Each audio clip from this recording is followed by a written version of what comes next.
Section 1. You will hear a man telephone a travel company to book a holiday. First, you have some time to look at questions 1 to 4.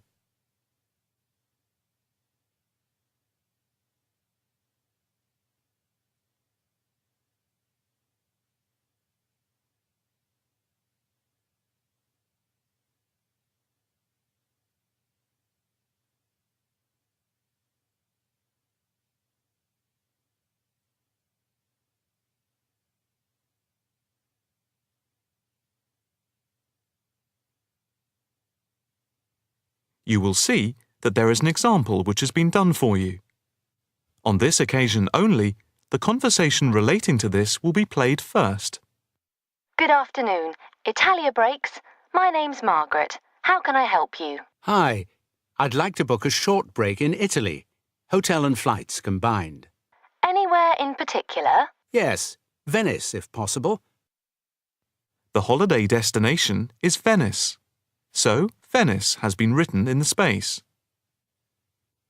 Now the test will begin. You should answer the questions as you listen, because you will not hear the recording a second time. Listen carefully and answer questions 1 to 4. Good afternoon. Italia Breaks. My name's Margaret. How can I help you? Hi. I'd like to book a short break in Italy. Hotel and flights combined. Anywhere in particular? Yes, Venice if possible. We've been looking at some of your brochures, and I want to check if you have any special deals. Right. Let's have a look and see what we've got. Right. OK. I've got the screen up. Can you just give me a few personal details? Sure. First, can I just take your name, please, and a contact telephone number? Certainly. It's John Framlington. That's Framlington. And I'll give you my mobile number. I can't always remember it. Yes, here it is. It's 07987 441192. 441192. That's it. And how many people is it for? Just 2 adults. OK. Any particular price range? It's our first wedding anniversary, and we... Congratulations! Thank you. So we wanted somewhere nice, but not too expensive. We would like to make it something to remember. Maybe in the medium price range. OK. How many nights do you plan to stay? 5 nights only.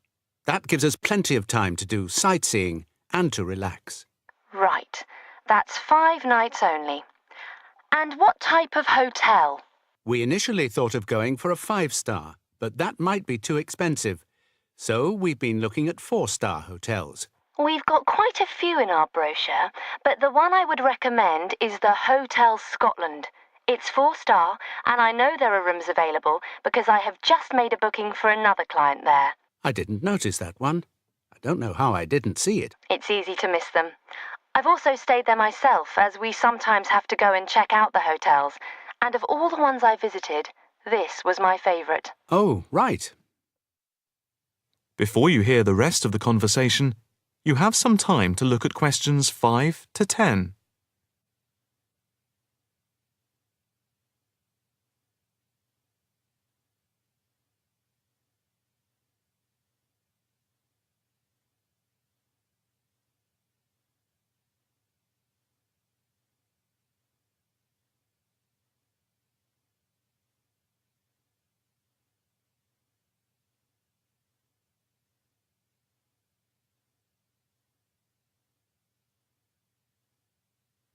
Now listen and answer questions 5 to 10. What's the hotel like? It has a courtyard for breakfast. It's got 50 rooms. It's just been renovated, and so it's very stylish. Is it in the brochure? It's on page 63. Ah, yes. I can see it's right next to the railway station. But what appeals to me most of all is that the hotel's very convenient for all the water buses. And the idea of having a terrace with the room I really find very appealing. These are big pluses. It's probably the most central hotel we have. You might think it would be a bit noisy as it's in the main commuter area and a place where tourists go. But from experience, I can assure you the hotel is very quiet. Most of the rooms are facing away from the main thoroughfare. Can you tell me when you'd like to leave? The 17th of March. Coming back on the 22nd. Okay. I'll just check again if there are places available. 2 adults sharing. Hotel Scotland. Yes, that's gone through. Okay. And how much is the break, including flights? There's a special rate at the moment because it's off-season. For 5 nights, let's see, it's £716 for a double room and flights. That includes airport taxes, but not insurance. Each? No, for 2 adults sharing. That doesn't sound too bad at all. What reductions do you have at the moment? Well, if you make the booking before the 17th of February, you get a further 15% reduction, subject to availability. That's a big saving. Yes, it makes the price very reasonable indeed. Do you need travel insurance? Yes, I suppose we better had. For 7-day cover for both of you, it's £17.88. Okay. Do you want to book today? I think we should, but can I just check with my wife? Can you hold the booking for me? I can hold it until 1 p.m. Okay, that's fine. I'll get back to you immediately. I'll just give you a reference for the reservation. Okay. It's FAPSJM15. Thanks. I'll get back to you as soon as I can, and definitely before 1 p.m. This is too good an offer to miss. That is the end of Section 1. You now have half a minute to check your answers.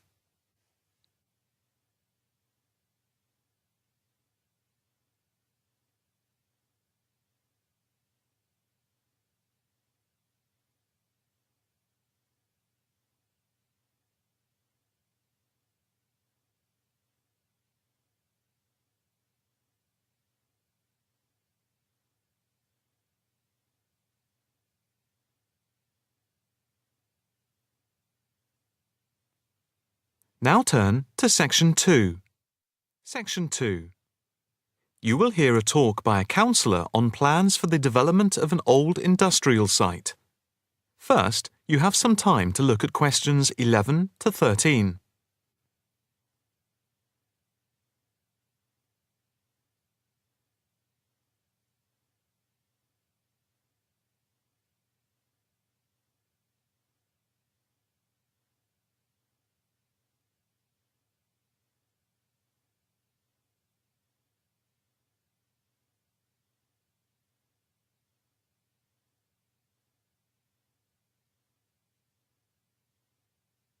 Now listen carefully and answer questions 11 to 13.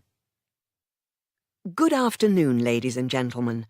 My name is Councillor Norma Boyd, and welcome to this exhibition about the development of the old paper mill factory and gasworks site, which has been lying unused for more than a decade.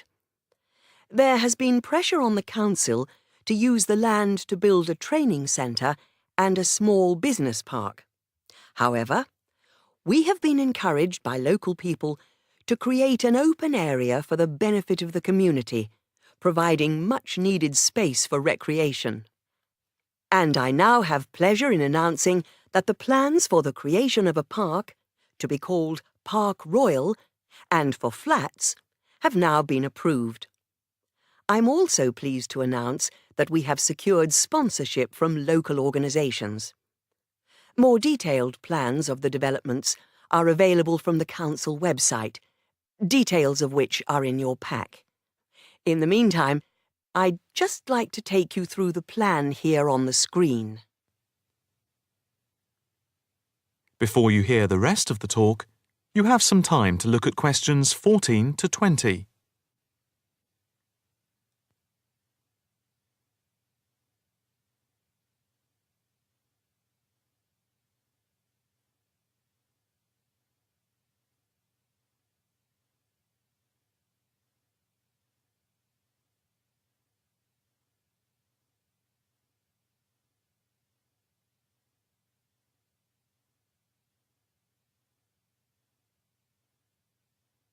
Now listen carefully and answer questions 14 to 20.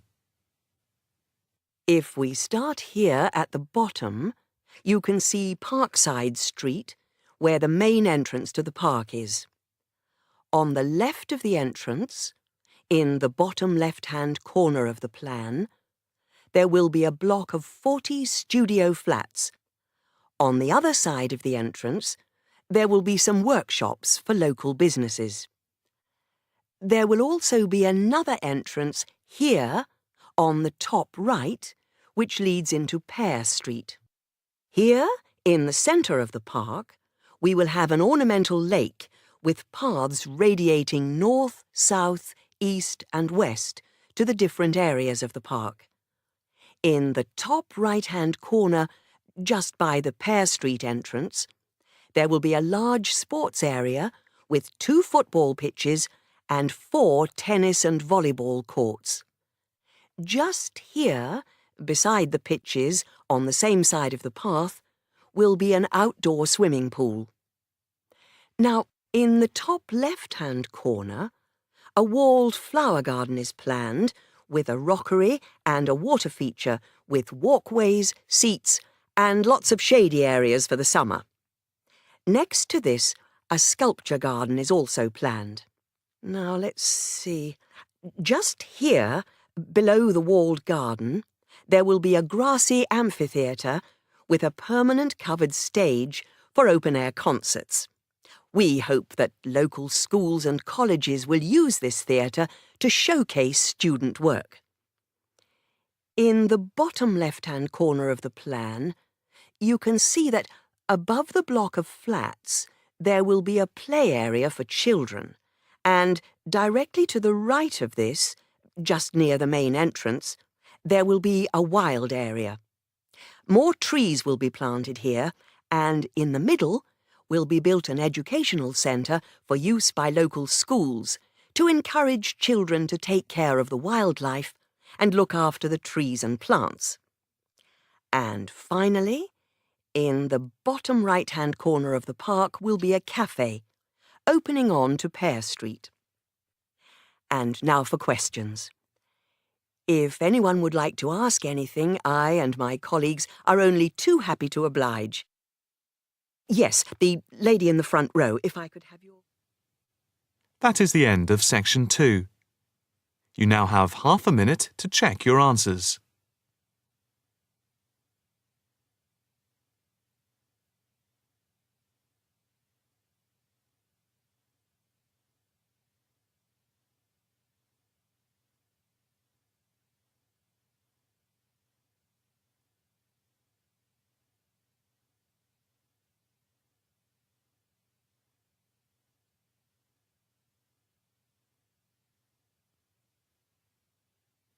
Now turn to Section 3.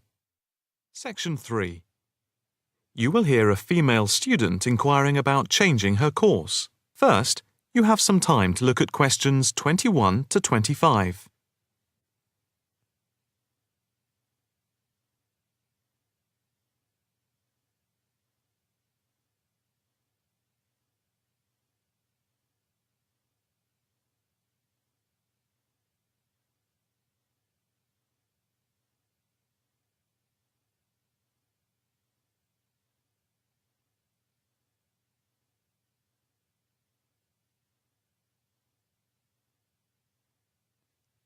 Now listen carefully and answer questions 21 to 25.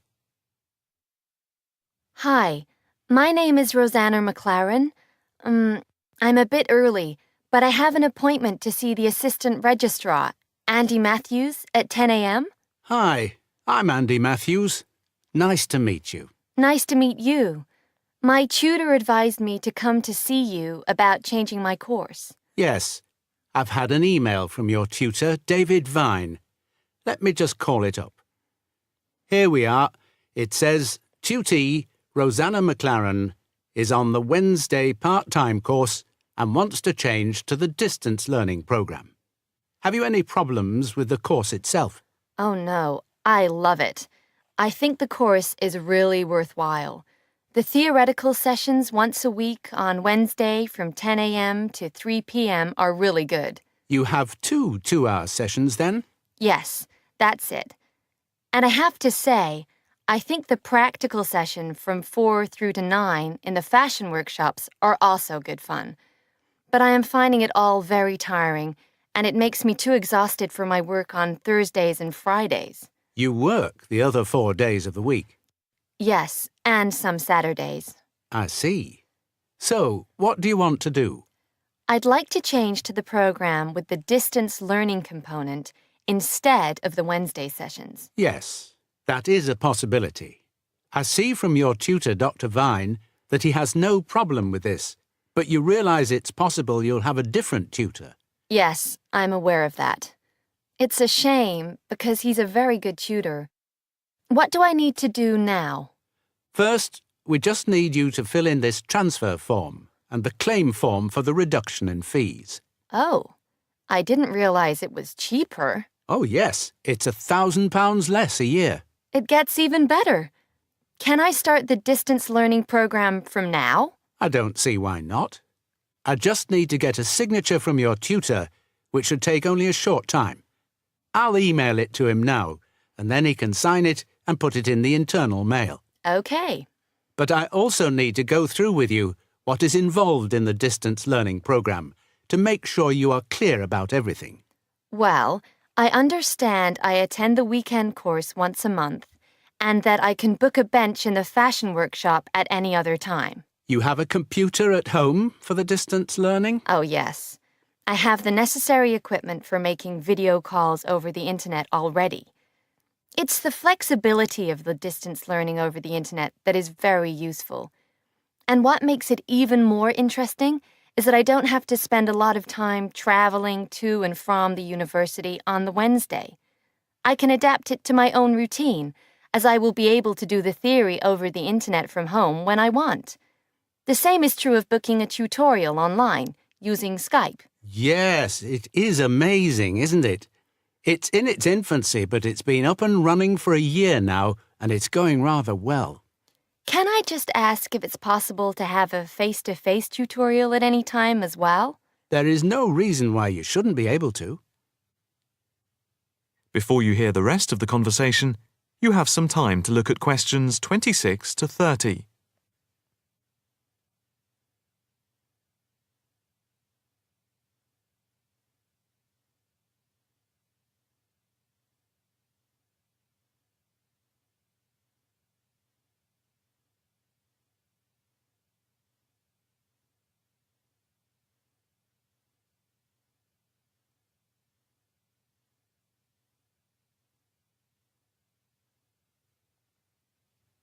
Now listen carefully and answer questions 26 to 30.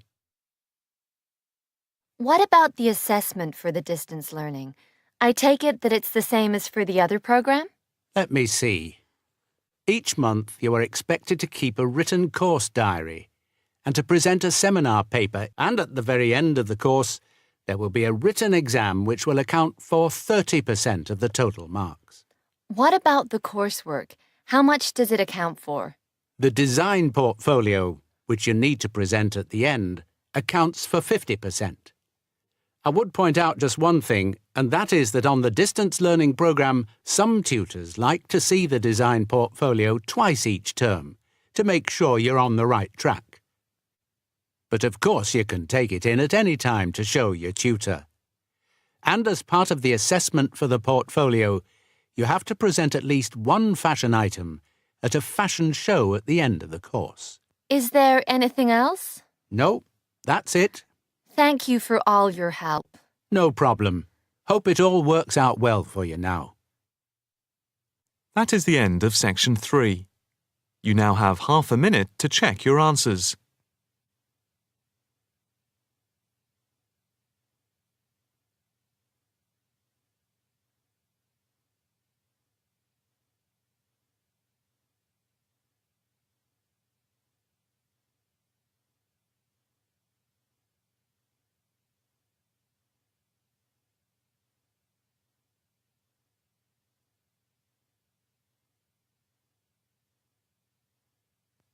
Now turn to Section 4. Section 4. You will hear a talk on the effect of architecture on people's mood. First, you have some time to look at questions 31 to 40.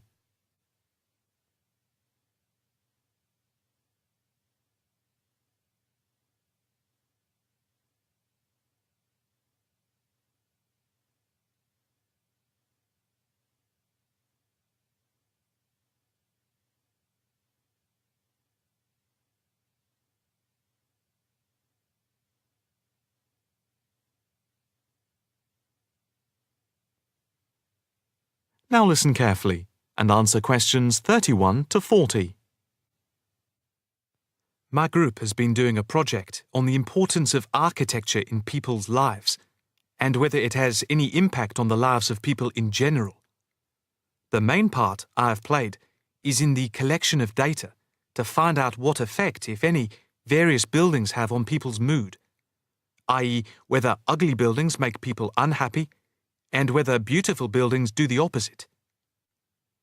We had originally thought of starting measuring people's reactions by using a questionnaire with about 40 questions, which we were going to hand out to people, including students at the university. But we were worried that doing the questionnaire would be too time-consuming for people to fill in, so we gave up the idea. I then asked several of the postgraduate students for advice. One of them came up with the simple idea of showing people images of various buildings from different eras and styles, instead of giving out the questionnaire, and asking them to indicate how they felt on a scale of 1 to 5 about the images, where 1 was unhappy and 5 was very happy. People would also be given the option of not saying what they felt. Using the scale meant that it would be much simpler to record people's reactions. I decided to follow this advice, and so the first stage was to collect a large number of images. I used Google to print off color images of views of houses and apartment blocks where people live, and different types of buildings where they work.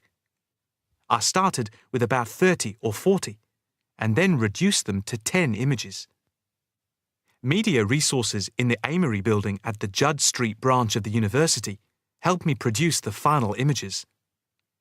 I had them blown up to A4 size, and we used color rather than black and white to make the detail on the images clearer. We made 5 sets of images, and for protection when handling, we pasted the images onto hard card. Then, using a machine to wrap them with plastic, we laminated the cards. 5 of us targeted different age groups. We went to a local school where we obtained permission to ask a group of teenagers between 11 and 18. We also asked a sample of the general public, including tourists from all over the world, as they exited the Tate Modern in London, what they thought. We aimed to ask people from different age groups, namely 20 to 40 and 50 and over. What our group learnt most from the project was first of all the value of teamwork.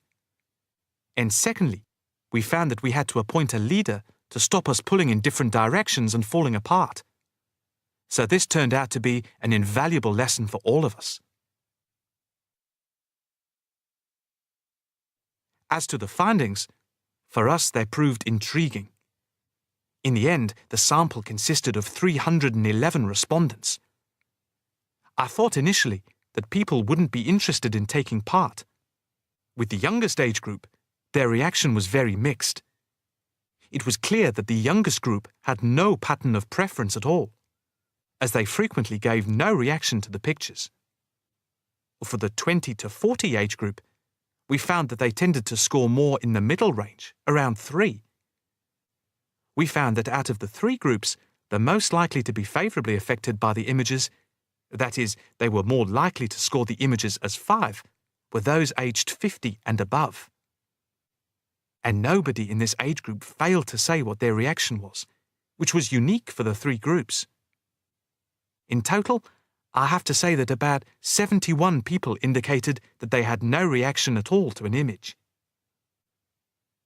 Our general conclusion is that we need to find out more about why people react as they do, by perhaps giving them a chance to give reasons for their decisions. I would like to finish there and give my teammates a chance to add anything I've missed or take any questions or suggestions. That is the end of Section 4. You now have half a minute to check your answers.